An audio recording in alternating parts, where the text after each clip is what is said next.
ठीक है, जैसा कि आप जानते हैं कि आज की तकरीब में हमने एक नागवार वाकया देखा। बदकिस्मती से हम सब उसके गवाह बने। इसीलिए मैं चाहती हूँ कि किसी के दिल में भी कोई कड़वी बात ना रहे जिससे एक दूसरे को तकलीफ पहुँचे। मैं आप सब से सिर्फ चंद जुमले कहना चाहती हूँ। जिंदगी कुछ न कुछ सिखाती रहती है, जिसमें हर किसी के लिए कोई ना कोई सबक होता है। आपके मरहूम बाबा जैसा वो कहते थे वैसा ही हुआ। वो बहुत जल्दी चले गए हमें छोड़ के। अल्लाह उनकी मग़फ़िरत फरमाए। उन्होंने मुझसे अपनी मोहब्बत, इज्जत और अपनायत में कभी कमी नहीं की। अरे भाई, अब तो ये मरहूमीन की बातें करना शुरू हो गई हैं। इनकी तो बातें खत्म होंगी नहीं। बेटा कुछ खाने को हो तो ले आओ, पेट पे चूहे दौड़ रहे। उसी मोहब्बत और इज्जत के जवाब में मैंने भी अपनी जिंदगी वफादारी और अपनायत में गुजारी, और आप सब भी इसी नरमी और हसासियत के साथ जिंदगी गुजारें, ताकि ऐसी कोई बात ना हो कि किसी का दिल दुखे। ठीक है? हमारे खानदान के दोस्त भी बहुत हैं और दुश्मन भी। हसद करने वाले बेशुमार हैं। मेरी दुआ है इंशाअल्लाह हसद करने वालों के सामने हमारा सर कभी न झुके। आमीन आमीन। आपने जो कहा वैसा ही हो। आमीन। जाहिर है नई नस्ल इन बातों को नहीं समझती।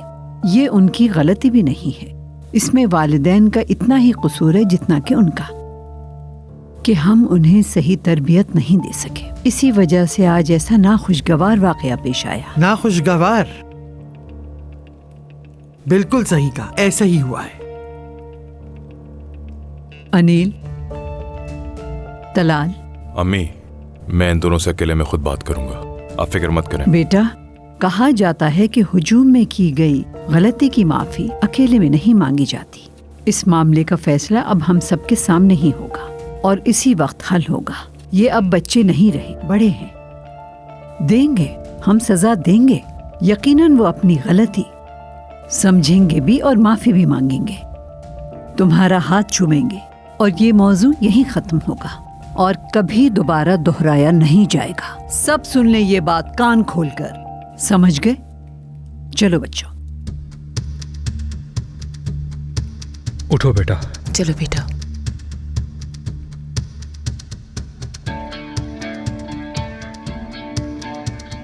मुझे माफ कर दे मामू।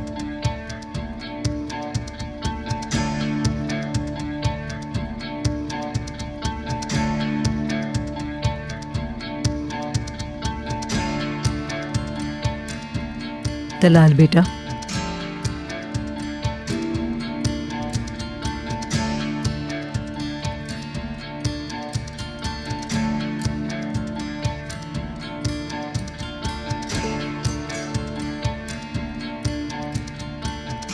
I am sorry.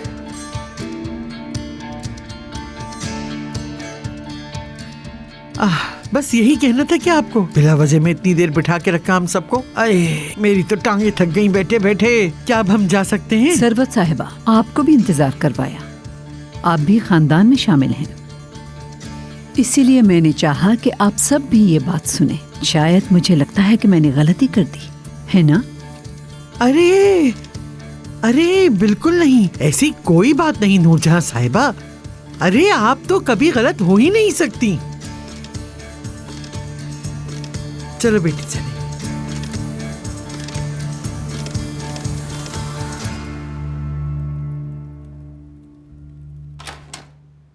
रुको तलाल, कहाँ जा रहे हो? अपने कमरे में। अपने कमरे में? क्या बात है, जनाब को आराम करना है। इतना सब कुछ होने के बाद कैसे रह सकते हो ऐसे? हाँ, तो फिर कैसे रहूं, तुम बता दो। मेरा दिल कर रहा है मैं तुम्हारी जान ले लूं तलाल। मुझे हाथ लगाने की हिम्मत कैसे हुई तुम्हारी? किसने हक दिया तुम्हें ये? अगर चाहो तो दोबारा करके दिखा सकता हूँ। किस कदर बेशर्म इंसान हो तुम। ना कि ये कि तुम मुझसे माफी मांगो, बल्कि उल्टा तुम तो बेशर्मों की तरह मुझसे कह रहे हो कि मैं दोबारा कर सकता हूँ। अरे मैंने बताया था तुम्हें कि बुरा इंसान हूँ मैं। अब तो तुम्हें यकीन हो गया होगा इस बात पर, तो दूर रहो मुझसे। हाँ वाकई बहुत बुरे हो तुम, बहुत ही बुरे। मैं ये करूँगा, मैं वो करूँगा, मैं जो चाहे वो करूँगा। होते कौन हो तुम? हाँ, खुद को स्मार्ट समझते हो? स्मार्ट नहीं, बेवकूफ हो तुम। छोटे बच्चे हो क्या जो ऐसी हरकतें कर रहे हो? और तो और सोने पे सुहागा कि तुम्हारी गर्लफ्रेंड ने हमें देख लिया। हाँ तो क्या हुआ, कहा था ना संभाल लूंगा उसे। सब कुछ कर सकता हूँ मैं।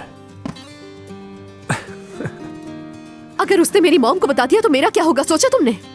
अरे फिक्र क्यों कर रही हो? मैसेज किया था ना तुम्हें। हाँ, मैसेज भेज दिया और बात खत्म हो गई है ना। कुछ नहीं होगा, वो मुझे खोने से डरती है, किसी को कुछ नहीं बोलेगी वो। अच्छा, तो ऐसा है क्या? इतनी अहमियत है तुम्हारी? मुझे फर्क नहीं पड़ता वो तुम्हें खोने से डरती है या नहीं डरती। चलो, अगर वो मॉम और डैड को नहीं बताती, अगर उसने अपनी बहन को बता दिया फिर, और या फिर उसने अपनी मॉम को बता दिया, तो वो बता देंगी। वो तो किसी का लिहाज नहीं करेंगी, जाकर बता देंगी तुम्हारे डैड को। ओहो, तुम्हें क्या हो गया है? क्यों इतना बोल रही हो तुम यार? बस भी करो, रिलैक्स करो और मुझे भी करने दो। जाओ यहाँ से। तुम इतने रिलैक्स कैसे रह सकते हो?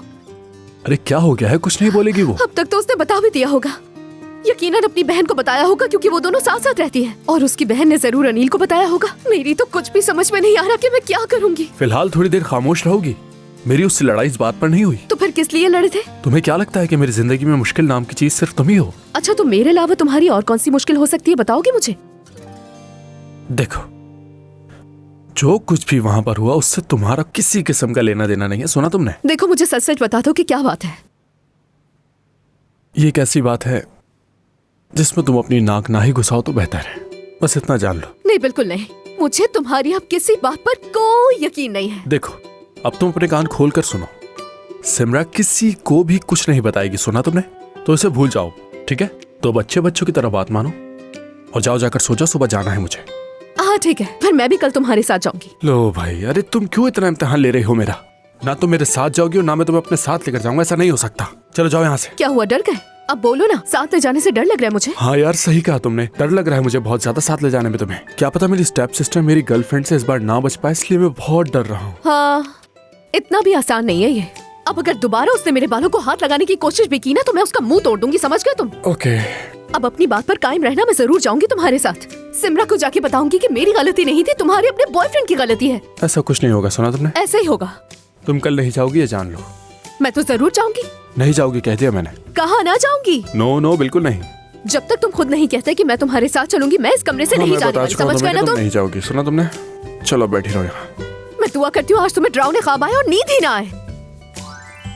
और वैसे भी सिमरा ने सिर्फ मुझे ही नहीं बल्कि तुम्हें भी सबक सिखाया है।